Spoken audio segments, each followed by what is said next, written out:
আমার গাড়ি অলরেডি লুট হয়ে গেছে গা। আমি যাবো বরবাডা রোডের থেকে মনবুড়ি বাজারে। দূরত্ব কম না, 50 কিলোমিটার। আনেরা তো দেখতাছুন কালা যে ঘেটালা এটা এসে ব্যাপারি। কিছু দূর বালায় আইলাম, আওয়ার পরে পাইলাম সর্বুক ওভার ব্রিজ। গাড়ি ওভার লুট দিয়ে গাড়ি খুব একটা স্পিড উড়াইতে পারি। এখন থাকো না ছিল আমার খড়ি চালায়, কিন্তু আমি এখন রয়েছি সর্ব।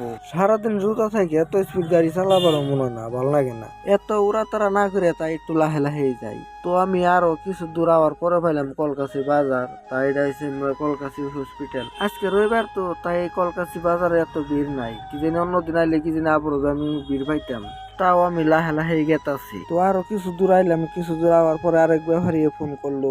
তার মাল বরবাটা রোড থেকে বিজনি নিয়ে যান আগে। তাই ভাবতাছি যে আমি কি মনবুড়ি থেকে ঘুরে কি বিজনির মাল লুট দেহামু কি দেহাম না। তো আমি আরো কিছু দূর আইলাম, আওয়ার পরে পাইলাম সিনেমারি বাজার। রাইট সাইডে অবাই পড়ি, সিধা গেলে মনবুড়ি। তো আইয়া পাইলাম আমি মনবুড়ি বাজার। এই যে আমার গাড়ি অলরেডি খালি হইতাছে। 3-4 দিন মাসে খালি করলে ফট করে খালি হয়ে যাবো গা। তাই আমি 20 দিন মালটা দিয়ে ফট করে লুট দেখাবো। আজকের মতন ব্লগে একটু পরে নতুন ভিডিও নিয়ে আমি আবার